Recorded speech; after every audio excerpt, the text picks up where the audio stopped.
Welcome to Maryland Racing Today, powered by the RacingBiz.com. Maryland Racing Today is presented by the Maryland Jockey Club and is part of the Midlantic Racing Today family of podcasts. Don't forget to like and subscribe. 7 years ago, Bodexpress reared up, leaving the starting gate in the Preakness Stakes, lost his rider, then ran around the entire course riderless. Then at the end of the race, he got himself pointed in the wrong direction and started to head towards horses and people, and disaster loomed. But Outrider Kaymarie Kreidel was able to snatch him up before disaster occurred and steer him and everybody else to safety. Thought it would be a good time to talk with Kaymarie Kreidel about life as an outrider. Hey, Kaymarie. Hello. Thank you for inviting me. Oh, thank you for agreeing to come on. I appreciate it very much. So let's start with the whole Bodexpress thing. When that's all going on, are you thinking like, holy smokes, there's a bunch of people, there's horses coming the wrong way, there's a million people on the racetrack, I got to do something? Or is this just, there's a loose horse, I got to do something, same as always? Actually, I just look at it as another loose horse. I got to do everything. I do worry about the people when I do see them out of the corner of my eye, but my main job is just to safely catch the horse and prevent another incident. Because one loose horse could cause multiple loose horses. Well, and I went back, and I'm going to pop up video of it here for people who are watching on YouTube. I didn't quite recall how close that was to really and truly being a disaster. Did you? No, not until afterwards. The same. When I saw the video, I was kind of like, oh, wow. Yeah, it's been an ugly mess. I didn't realize how close I was to other people and other horses and such. And then after this, there were press releases and newspaper articles and TV spots and all kinds of stuff. Was that kind of a whirlwind? Did that catch you off guard, the way that all happened? Extremely, because I've caught a lot worse situations, a lot worse cases. I've caught horses with no bridles, with blinkers over their eyes where they can't see. I've had a lot of worse experiences, and it's just part of my routine. So having everybody ask me all these questions, I was kind of half stunned and didn't know what to do. I just went with the flow.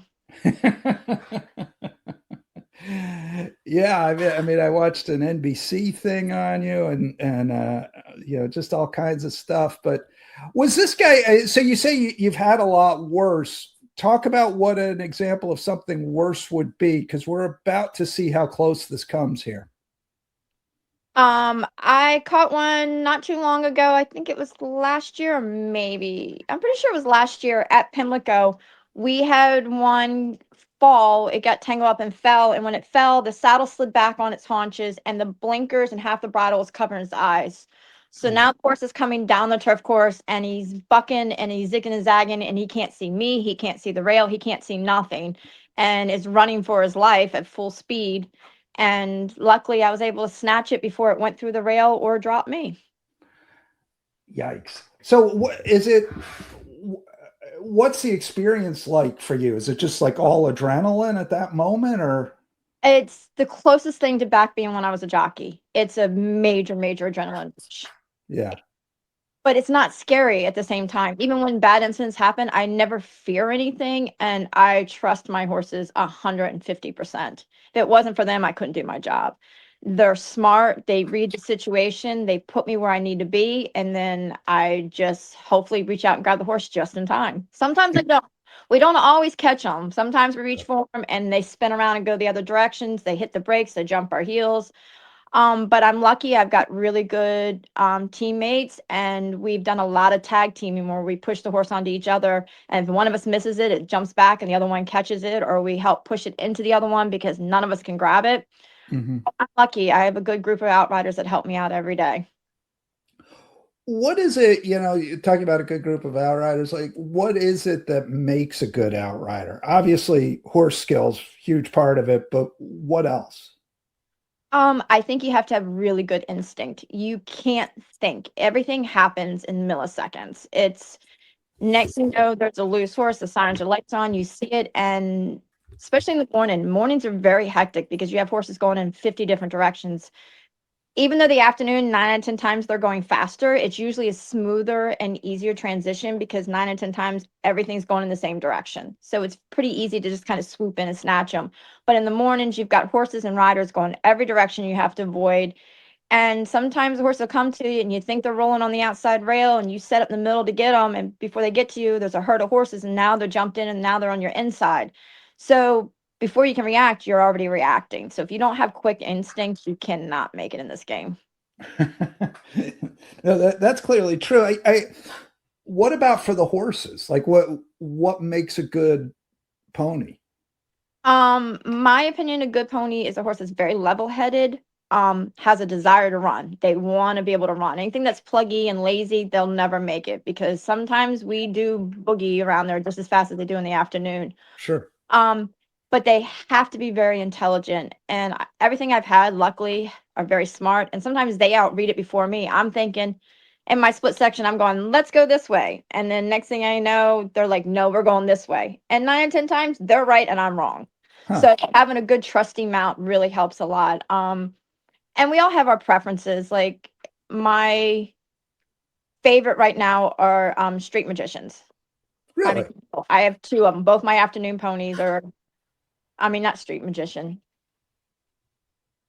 Yeah, street magician. Yeah, 2 of my afternoon ponies are. They're great. And I love that. And I also like ghost sappers. My that caught through Bodexpress was Hunter. His name was Ghost Hunter. He was by Ghost Sapper. One of my morning ponies is out of a Ghost Sapper mare. They have very intelligent foals too. Mm-hmm. Mm-hmm. Now, when one of the things that's sort of interesting, they kind of have to, like when you're catching a horse, it seems like you kind of have to match strides with it, as opposed to, a horse being competitive and trying to go by, or is that not quite right? No, they do have to match strides. They have to be like not quite match. They have to be like half a stride ahead of them because they always want to stay in front of them. You don't want to be head and head with them because then we as a rider can't pull them back. You want the horse to be about at your hip or your knee area. Between the shoulder and your hip is where you want them to easily get them. And a good, smart outriding pony will know not to pull up until you get that horse from next to him into your lap. Because as long as they're next to him, if you start stopping, the horse will just pull you out of the tack. To stop a good horse, you need to pull the horse's head up into your lap so it breaks their focus of concentration. Okay. How long does what does it take to train a horse to be a pony? I've done it as quick as 30 days, and wow. sometimes it's taken me 6 months to get them good enough to do what I want. And all of them have their own individuality. Like my newest one, Street Copper, I got him in June and he's already working the afternoon and he'll work Preakness afternoon. One afternoon I had a gate guy lead me through the gate for 2 races on the turf. They are not used to just walking through the gate and stand in front. The only time they usually go through the gate is to break out and run. So on the turf here in Maryland, you have to walk through the gate and stand in front of it for the turf races. So I had one of the gate guys lead me through for 2 races. Now he walks through like it's nothing. Some of them are really quick and they learn. And then I had one who was a bad gate horse and he ran on the turf. I didn't even try the turf for a whole year before I took him on the turf in the afternoon. I just would rotate with the other outriders, so I was always behind the gate or on the other side of the turf course until I felt like he was more comfortable, and then I was able to walk him through the gate. So you read your horse. Every horse will tell you. Some are very smart, and some are there, but it takes them just a little longer to figure out. Are there different, like if you're positioned in front of the gate versus behind the gate versus elsewhere on the course, is that experience different at all, or is it essentially similar in all the spots? It's pretty much similar. We all have different jobs at different spots. Of course, like in front, if anything breaks through, we've got to catch them hopefully before they go anywhere, maybe even prevent them from being scratched. Behind the gate, hopefully if anything doesn't get in the gate or wheels or gets away from everybody, we can catch them before they go anywhere. And then of course the other one that is on the other side of the racetrack, they're there in case something happens during the race. So say they break on the backside, we've got one in front of the gate, one behind, and then we'll have one in the stretch. And heaven forbid, if a horse stumbles coming out of the gate and gets loose, the one in the stretch, if the horse is not in front of the field or in the packed field, they'll try to snatch the horse before it gets into the field when they go to turn around and come home. So Mhm. we're all positioned just basically for safety, but no matter where we're at, we still have all the same obstacles. Right. Well, in the Bodie Express race, when they came into the lane, you tried to. I watching the video from NBC, I think you tried to get him, and he kind of veered closer into the pack, and then you had to peel off. Um, how do you like? What makes you decide in the moment, like I can't get him here. I've got to just break it off. Um, yeah, agreed. When I went to do that, we can't see anything during the Preakness. There's so many crowds and so many tents that we cannot see the field going around. Whatever position we're in, we can only see about a 16th to an eighth in either direction, just because Mhm. we're blinded by all the stuff. So I'm going by what's saying over the radio, and there's Mhm. horses in the back of the field trail in the field. So I'm like, in the back of the field, trail in the field, I'm not going to interfere with anybody. But at the same time, they're going fast. So I've got to be running. So as the first part of the field starts passing me, I start sending my pony. So I make sure I go fast enough. And I start dropping down to set up. I realize he's a little closer than they actually said on the radio. Mhm. And as I started moving in, he's like, "Hey, let's go over here with everybody else." I don't want to interfere with everybody else, so for safety reasons, I didn't want to push him in and get somebody else dropped or interfere with the flow of the race. So I decided to pull out, and I was like, "It's a circle. He'll come back around." Nice thing about a racetrack, right? Exactly. They're always going to come back around. And one way or another, they're always going to come back around. How old can a pony be? My oldest one that I had out there was 20. Oh wow, okay. Yeah, and unfortunately, he broke down catching a horse, but it was Ooh. just a freak accident. It was a sloppy track. This was the old Laurel before we had it fixed. And he just hit a bad spot in the slop and he broke down. Unfortunately broke down to be put down out there. Mm. But most of the time it's probably the early 20s, but they'll tell you when they're done. They'll let Mhm. you know. Some of them can go a few years longer and some of them go a few years shorter. Like Hunter was 18 when I retired him, but I did his more for my own peace of mind just because he had such a bad injury. I didn't want to take a chance of him breaking down. But I would say around 20 to 22 is the average for them to start retiring outright ponies. Only because they work a lot faster and a lot harder than just an actual pony horse that ponies the races. Sure, yeah. No, I'm surprised they could do it as long as that. I mean, because they've got to be able to accelerate fast and get in a high speed quickly to do That's this. Um, most of them don't start their career. I mean, I have a young one now that's only 6, but most of them usually don't start their career until they're close to 8 to 10 before they even start turning over to become an outriding pony because they spent their first part of their life being a racehorse. So mhm. everything I have are all ex racehorses. So I get them after they're retired. Like I didn't get my newest one street until he was 10. So um I think I can get 10 years out of him before I would retire him, just off of Mhm. class alone and his ability. And Mhm. also, once again, even though we go really fast with the outriding horses, they have smarts that they'll go really fast. I mean, full tilt like a racehorse, but as soon as you're done, they'll stand there and half fall asleep. Like their adrenaline doesn't stay turned on. They don't stay bouncy and jumping around. Like they know their job, and then when it's done, they turn it off and they save it for the next one. What about you? Is it hard for you to come down off the adrenaline rush after you catch one to be ready for the next race? Yeah, it's almost like when I was a jock. I get excited for the race. I break out of the gate. When I cross the wire, I'm done. Okay, chill to the next one. Okay. That's basically it. You learn to prioritize your focus and your horse does too. Mhm. Now, when you grab a horse, like Bodie Express or any horse that's loose, do they settle pretty quickly when you do that, or do they tend to fight you a little longer than you'd like? Most of the older horses that have enough experience racing pretty much settle when you grow. The only ones that usually give us a hard time are babies that don't really know the ponies well enough. Mhm. You do have a few that are just plain turds, and Is they that a technical term? yeah. They want to put up a fight. Some of them just are ornery as crap. And when you do grab a hold of them, they're like, no, I'm not to. And they're the ones that we usually have the trouble. They're the ones that are tapping the brakes and jumping our heels and jumping to the other side. And, it takes us a whole length of the backside to catch them. Even though we're Mhm. supposed to catch them at the beginning, we don't get them till the end. And it's only because they're very playful and they think it's a big game. Sure. But I would say probably 80% of them, as soon as you make contact, they just fold up in your lap and say, okay, I'm caught. I'm done. We'll play tomorrow.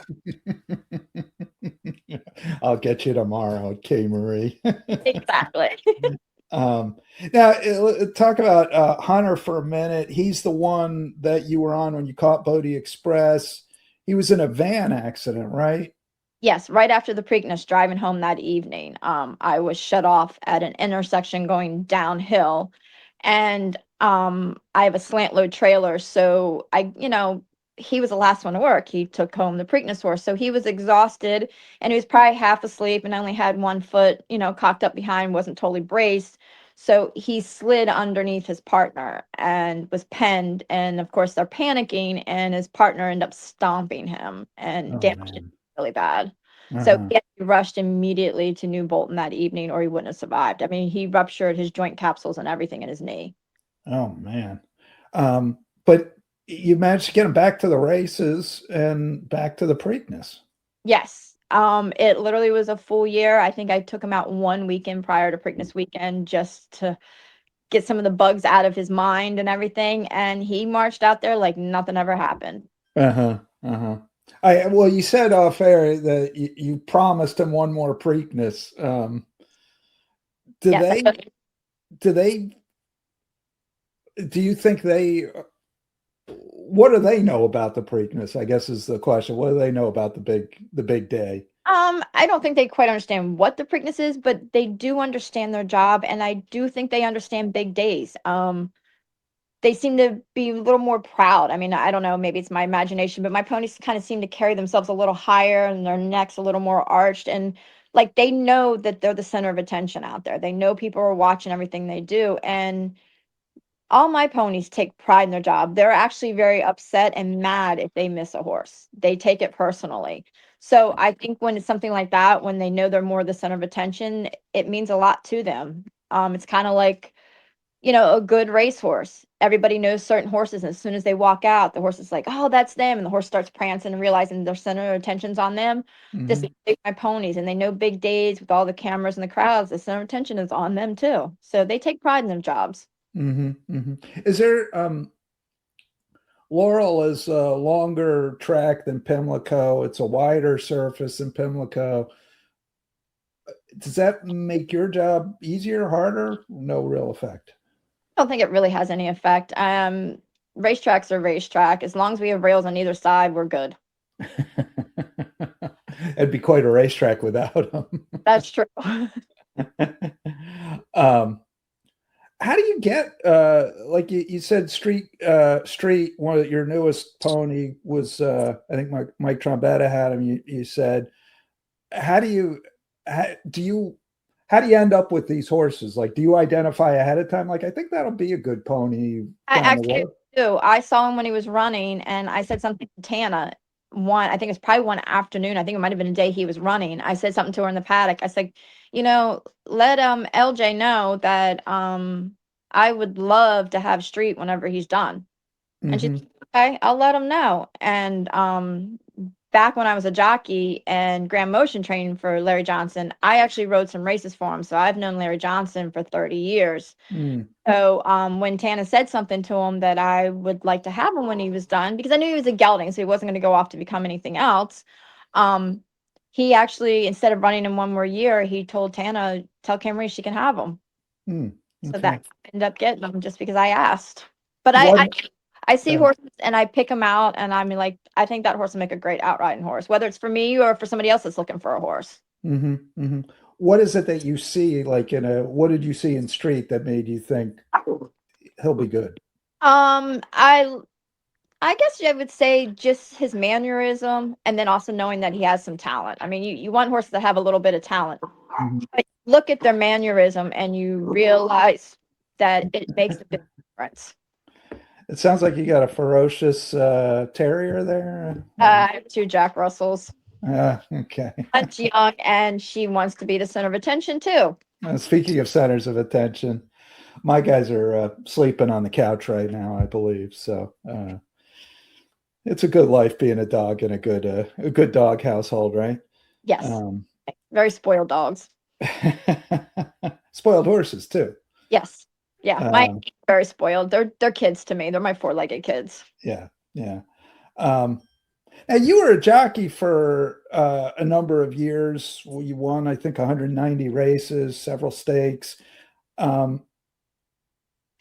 What made you decide to move into this end of the business versus, a lot of jockeys end up trainers, exercise riders, work in the racing office, whatever?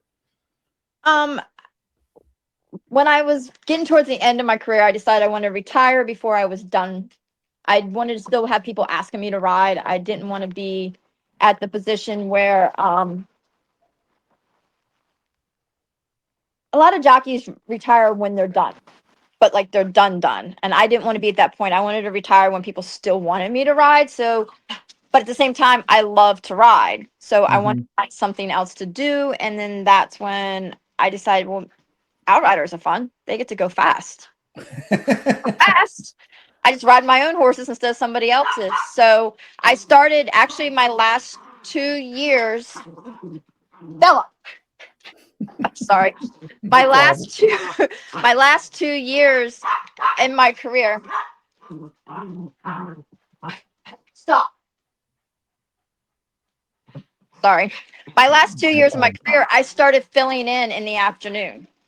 Okay. And on days that I didn't ride or only had like one horse and an outrider would like to take the day off, I volunteered to fill in. And then I found out I really liked it. I had my own pony, and because I always wanted a paint horse, so I got one, and then I taught him to be an outriding horse. And then when I found out I loved it so much, I was like, you know what, this is what I'm going to do. So then I just picked a year to retire, rode 2 more years past the time I said I was going to retire. I retired and immediately started filling in for outriders and then ponying races in between just to keep my horses fit and keep money in to pay for my ponies until I finally got the full-time job. Did you miss riding races when you stopped? Yes, and sometimes I still miss it, but I've also throughout the years have still ridden races. I've ridden a handful of races for both my ex-husband and my son since I've retired. I rode down in Jamaica and won the first all-female race in the Caribbean islands. Oh, wow. A while back. There were 7 riders, 1 Jamaican girl, 2 Canadian riders, and 4 American riders that went. And so I still ride once in a while, and I love it. And I will say one thing, I am very proud that a lot of the jocks will still ask me, like especially riders that used to ride when I rode, will ask me opinions after a race. Like, this happened, what would you have done? And I do appreciate that. So it makes me proud of the fact that they didn't think I was horrible when I was a jockey. It's always nice to get validation from your peers or your former peers. What do you think you were? Did you have something you felt like, I'm especially good at this when you rode races? I think my biggest thing when I was a jockey that I was very good at was getting horses out of the gate. I think I could get horses out of the gate really quick. I learned a long time ago. Actually, Mike Luzzy taught me this when I was just a bug girl, to listen to the click. Right before the horses break, there's a click. You have to zone everything out. You have to zone the other jockeys out. You have to zone the gate guys out. You have to zone everybody out and concentrate, and you hear a click. And when that click goes, you send. Because that click is a split second before the doors open, almost to the point that looks like your horse is breaking through the gate. That's really interesting. Because it, like, as to people who watch races but don't ride, you think, well, getting out of the gate should be a thing that everybody can do, and then you watch races and a decent number of horses don't come out very cleanly in every race. Exactly. It's actually a trick to break out of the gate. I mean, I've taken horses that were very bad at breaking out of the gate and ended up breaking on top. I've made a few bets in the morning with people saying that I'll beat you out of the gate, and they're like, "How good is this horse?" I said, "This is my first time I'm trying to get a gate card." And they're like, "Ah, we got you. This horse has run before. I'm getting a 6-month card." I was like, "I'll bet you." You know, they'll bet beer and I'll bet something like vitamin waters because I don't drink. And we'll bet 9 out of 10 times when I get back, there's a 6 pack of vitamin water sitting on the hood of my car. Is that right? That's So, cool. but I mean, that would I say was my big thing. That and I was very good on the turf. Mm-hmm. Mm-hmm. You're listening to Maryland Racing Today, powered by the Racing Biz and presented by the Maryland Jockey Club. Did you like the turf particularly? Or, I mean, I obviously love you the did turf. it. Yeah, I love the turf. The turf is definitely my favorite. Mm-hmm. Why is that?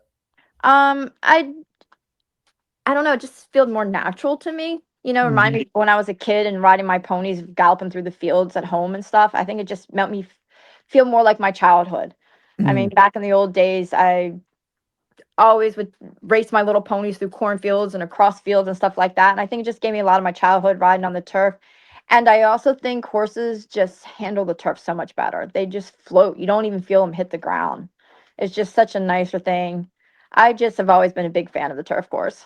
Mm-hmm. Mm-hmm. Mm-hmm. Now you reference this here. You grew up a horse crazy girl, right?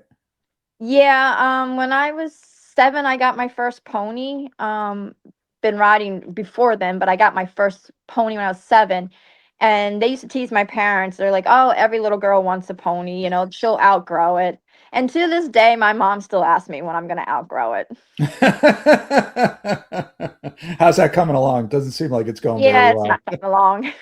I've got my own son doing it, and probably soon enough, my grandchildren will be doing it too.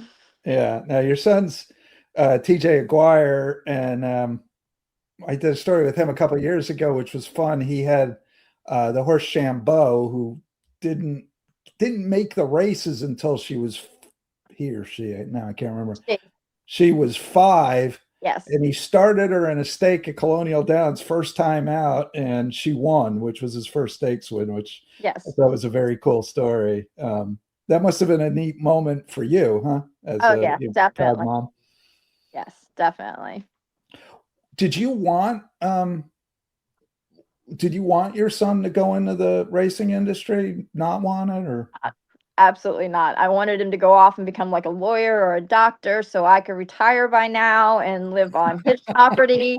And just because I know how hard this business is, and it doesn't matter whether you're a trainer or an exercise rider, a jockey, an outrider, whatever your job is in this game, it is a 7 days a week job. You can take a day off here and there, but you end up paying somebody to fill in for you and do your job. So it doesn't really like beneficiate you to have a day off. But it's a very hard business. It's very grueling on your mind and your body.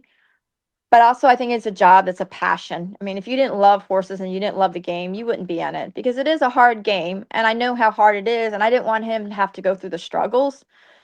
But at the same time, I know he goes through struggles being a trainer, but I think he also enjoys everything that comes with it. The wins of getting on his own horses and stuff like that. I mean, you feel accomplished when something you put a lot of time into is successful. So I think that end of it is great for him, but I do know how hard it is, and that's the reason why I didn't want him in the game. mm-hmm, mm-hmm. Did you ever give any thought to training yourself, or no? No, I absolutely had no desire because I fall in love with all my horses. And every time an owner would want to get rid of one, I would be like, I'll take it. And I'd be poorer than I am right now.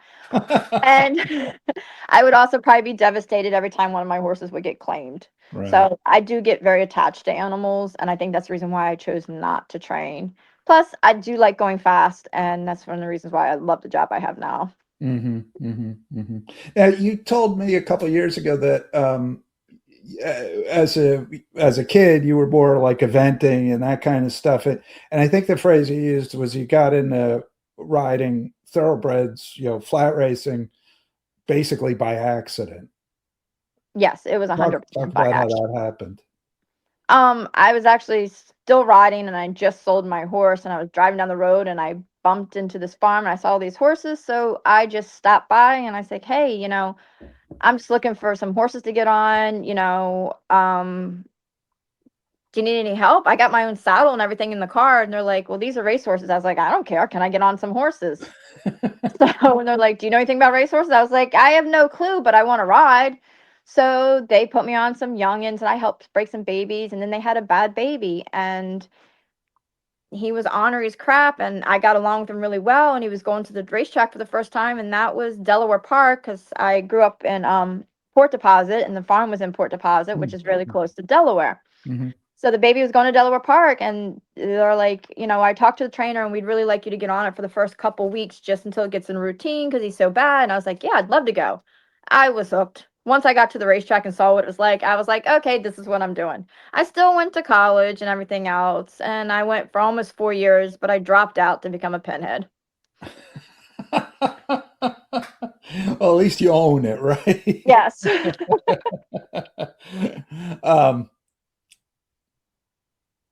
So it's such an interesting thing, like how people just sort of fall in love with horses in the industry. And what was your mother saying when you were not outgrowing horses and B dropping out of college to work with horses? She was a little disappointed that I dropped out of school to ride horses for a living, but at the same time, she was happy that I was doing something that I enjoyed. And then the fact that she found out that I could make money doing it was she was really tickled because mind you, majority of the time when you're growing up in the show world, you're paying to do all that stuff. You got to pay Mm-hmm. entry fees, you got to pay for a horse, you got to pay for a board because my parents didn't have their own farm. So you had to pay a lot. When she found out that I was still riding and somebody was paying me, she thought that was pretty cool.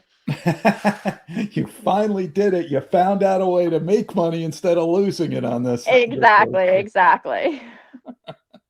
Um, it's getting tougher and tougher to make money, though, I would think, with fewer tracks, fewer days, all the stuff. Unfortunately, fewer horses being bred every year. I mean, the sales are getting smaller and smaller.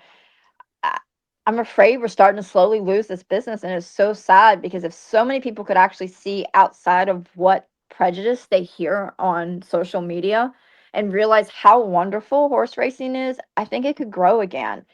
It's There's so many good things about horse racing, and people don't understand. They think we abuse these horses, but I'm telling you, these horses are taken care of better than any farm you could ever go to. I have been in a lot of different areas of the horse world between Mm-hmm. showing and even I did a little harness when I was in college.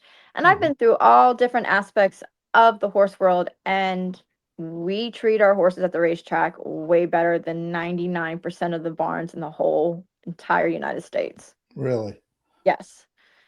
This is not only do people take care of it, but it's also their livelihood. So the grooms realize if they don't take good care of their horses, if they don't keep them sound, if they don't keep all the little boogers and bugs and scratches and taken care of, they're not making any money.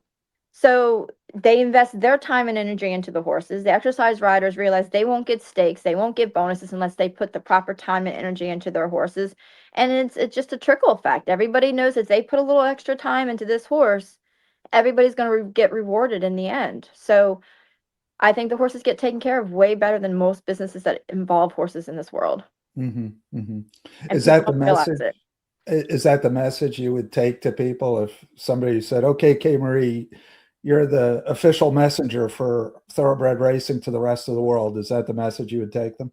Oh, definitely. Definitely. I would love to take these people that bad talk and say, come spend one day with me. Just one day.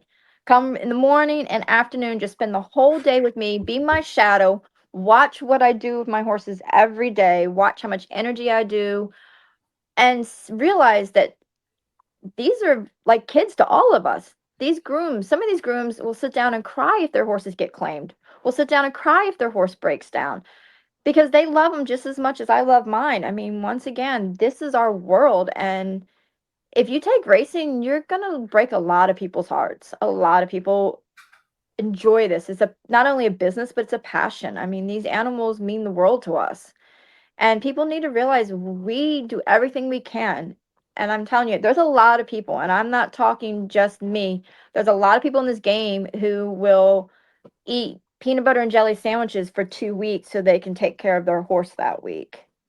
Um, They will put their horse above everything else because not only does it make them money, but it's also their world. I mean, you spend everything you have to make them a better animal to hopefully win races, to hopefully make money. But not all of them do that, but they still Yeah. love that animal for the effort that they put in. Yeah. No.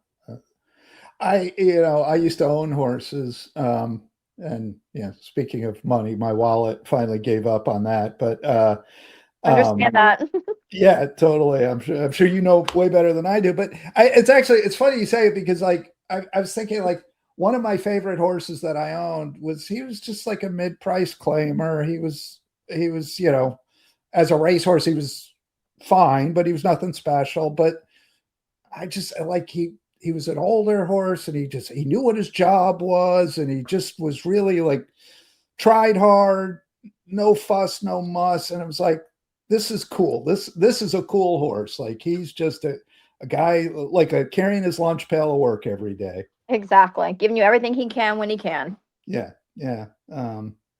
So it's kind of cool to be around horses like that because you're also around horses, of course, that don't give you everything they can all the time or give you some of what they can. So who's the horse above your head in the picture? Um, Honestly, I don't remember that horse's name. One of my fans gave me that picture when I was a jock, and I just thought it Oh, was wow. a really cool picture. Uh-huh. So I just hung it on my wall. So honestly, I don't even remember the horse or even the trainer. That was a long time ago. I think that was back when I was a bug girl. That's an old picture. Okay. Okay. You have a favorite horse from your racing days? I have two favorites. I have a favorite stake filly, Spring Kitten that Bev Heckrow trained. Hmm. Um, she was bad. She was naughty. One time she got loose at Colonial before I started riding her, and she literally ran around the racetrack for 45 minutes. They couldn't catch her. 45 minutes at Colonial.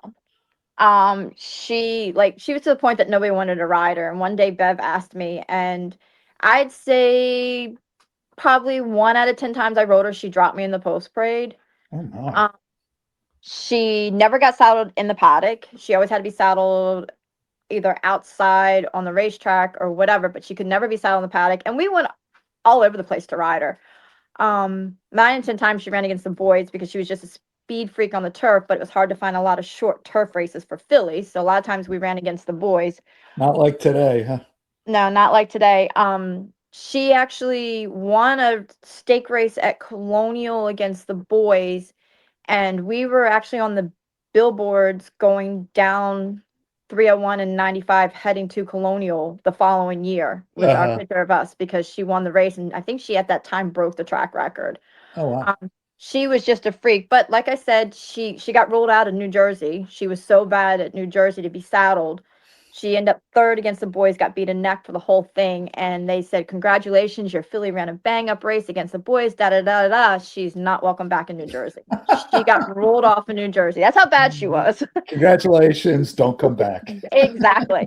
I mean, she was an awesome filly, but she was ornery as crap. And so I loved her. And also a horse that I rode for several trainers. Originally started with Grand Motion. His name was Gala Trot Club. And his first race, Edgar Prado rode him, and he got hit with a rock, and it split his eye open. So they immediately, like right after the race, he got loaded in the horse van and shipped to New Bolton. Like he didn't even like go back to the barn. He got loaded right up in the Oh my racetrack, got gosh. shipped away. They ended up removing the eyeball. And then when he came back, of course, he's like leering and everything because his horse has spent his whole life with two, and now he's got one eye. Sure. So I was getting on him every day, and he was really leery and everything. And Graham convinced the owner, he's like, "Look, this horse lost his eye. He's going to be a little hesitant the first time he runs.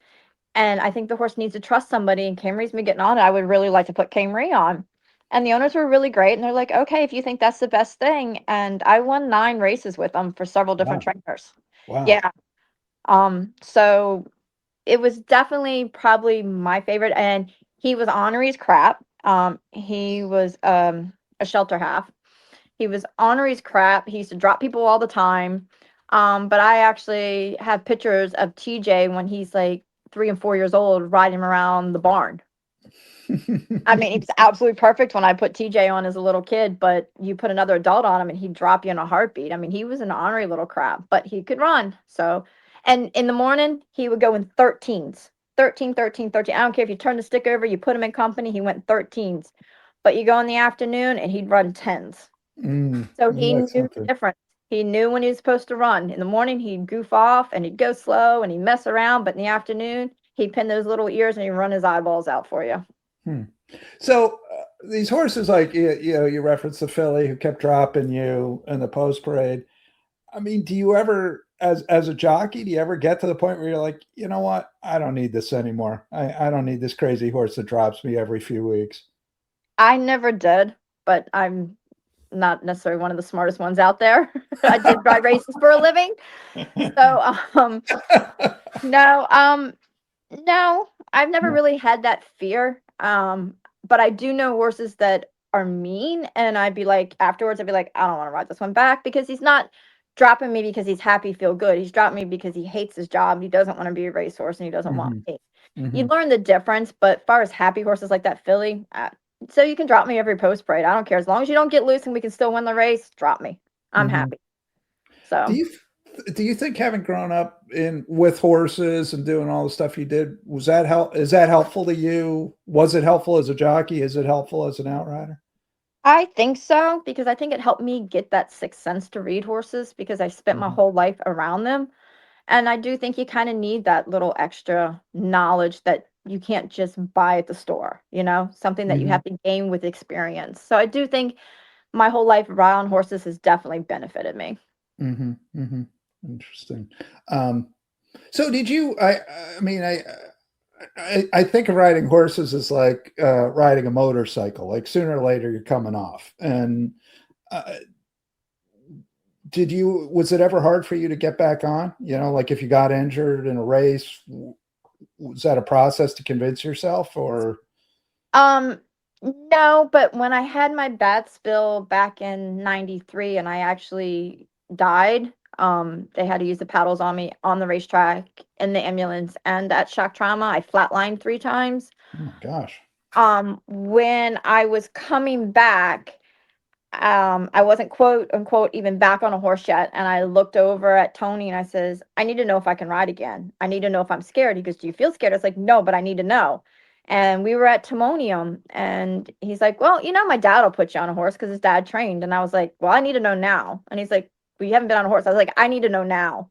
So I ended up riding that day. I rode his horse, his dad's horse. I think I finished like mid pack. I mean, like the horse probably could have won if somebody actually rode it. I just kind of like went around there because I was exhausted. But I came back and I pulled up and I was crying. He's like, oh my God, are you scared? I was like, no, I'm not. And I was so happy that I wasn't scared, that even though I had that bad spill, it didn't put fear in me. If anything, it just gave me more drive to even want to do better at what I did. So I've never, knock on wood, ever experienced real fear on a horse yet. Wow. That's quite a story.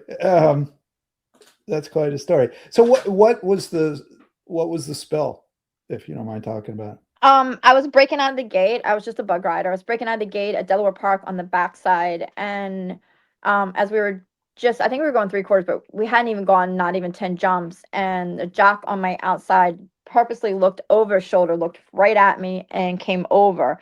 But we're still in that part where you're still sending. You know what I mean? Like we're all shuffling over, but we're supposed to calmly and slightly just drift over.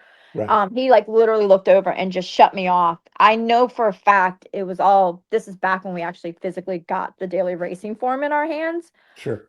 I do know for a fact it was put in the daily racing form. I think I have a couple old copies multiple times, but he got 90-day suspension. Wow. That's not easy to do. Yeah, because you could tell watching the replay that he saw me and then purposely pulled his horse over on top of me. So it basically, he purposely dropped me. Like he thought he could intimidate and also back then there wasn't many girl riders. So they thought, a lot of the guys thought that they could intimidate us girls and we would just quit riding. And that's another thing that really pissed me off too. I was like, the more you try to intimidate me, the more I get pissed off and want to drive through that hole. I had Andrea Seafelt on a couple of weeks ago who was a rider, and She was talking about like kind of when she left riding, which I guess would have been in the 90s sometime. At that point, you'd had Julie Crone. If you went to Charlestown, there were just a handful of pretty talented female riders. And she was thinking, within, 10, 20 years, it's going to be like 50% women jockeys. And it seemed to her like it's gone the other direction, that there are fewer now than there used to be. Do you see it that way? Yeah, honestly, I do too, because like when I first started riding right towards the end of her career, I think I rode like 2 years with Andrea, and she at that time was only riding for Dickie Small. She was pretty much semi-retired. Mm-hmm. And there was I would go to Charlestown. There was actually races that were all girls at Charlestown, which I thought was really cool. It would just all be girl jockeys. And I thought it was really towards the end of my career, we started getting more like Rosina Pravnik started shortly before I retired, and we started getting a couple other girls. And I was like, okay, now we're having like 3 or 4 girls in the room, when I would say probably 75-80% of my career, I was the only girl there. Is that right? Wow. Yeah. So it was cool to have more girls. And I thought the same thing. I thought it was going to end up getting stronger and more girls. Like I was like, okay, they're gonna have to build a bigger girls' room because there's barely enough room for the 3 of us type deal.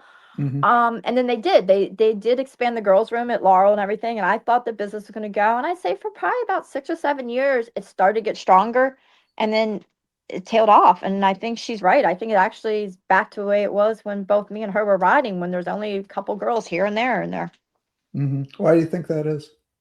I don't honestly know. I don't know if girls aren't interested in getting into it anymore, or if they're just don't know. I mean, there's so many people that don't really know much about racing. Like I didn't know anything about the racing world if I didn't stumble across that farm as a kid and looking for a horse to get on. I would have never gone to Delaware Park. I would have never become a jockey. I do know when I was a little kid, I thought it was because like in the show world, it's very prestigious. You have to know the right click to get anywhere in the show world. And I really thought it was the same way with racing as a kid. I really thought if you didn't know the right people, you could never get into the racing world. I did not realize it was a whole different community until I went to Delaware Park as a kid and got that first galloping job. And that changed around. And I think there's a lot of girls that are in the show world and stuff that could have potential to go into racing like I did, that doesn't really know how accessible it is just the average girl to get a job. And I don't know how to get out to them to realize that you could go in a different career if you don't want to be, whatever career, if you don't want to be a doctor or nurse or whatever career that you're looking at, if you want to do something stupid like me and spend the rest of your life working with horses, there is an opportunity for the average girl to do this. But I don't know if they realize that there is an opportunity. Although I'm guessing if they hear the story about how you had to be brought back from the dead and then needed to see if you still wanted to ride races, that might scare a few people off. Yeah, that might scare a few, but the odds of that too aren't, guaranteed. I mean, you can also do that riding horses. I mean, prime example, look at Christopher Reeve. He was an event rider. Yeah. Paralyzed from the neck down, falling over a jump. If you ride horses in any aspect, barrel racers, I mean, I know several barrel racers that are now paralyzed, because they've had spills going around barrels and their horse falls and they get hung up. Any career that you do with horses, you could end up being dead or paralyzed or injured or whatever it be from that job. So I don't think it really matters what career. If you just want to work with horses, find one that makes you money. Yeah. Like I did. Right. Well, it's funny too. You say, jokingly, obviously, that you're one of the dumb ones because you've worked your whole career with horses.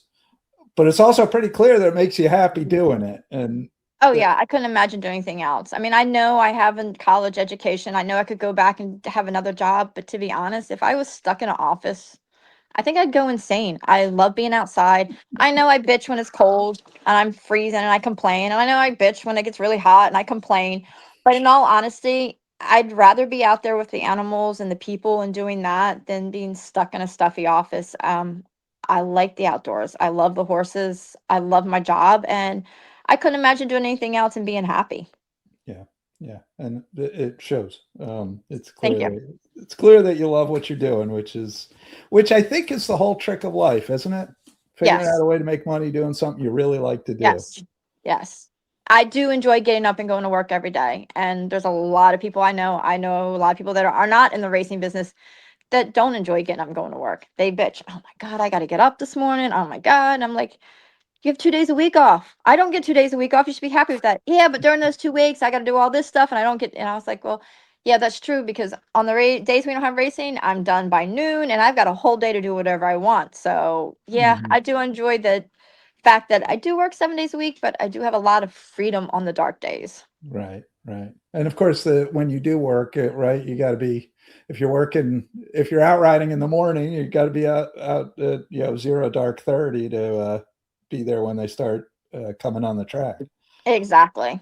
So, well, all right, Kaymarie Kreidel, this has been terrific. Thank you very much for spending some time with us here on Maryland Racing Today.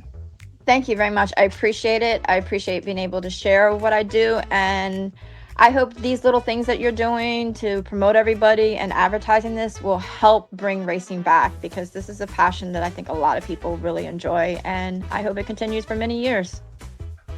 We share that goal. We both hope it continues for many years. So thanks so much. Thanks Thank you for very listening much. to I Maryland appreciate Racing Today, powered by the RacingBiz.com. Maryland Racing Today is presented by the Maryland Jockey Club and is part of the Midlantic Racing Today family of podcasts. Don't forget to like and subscribe.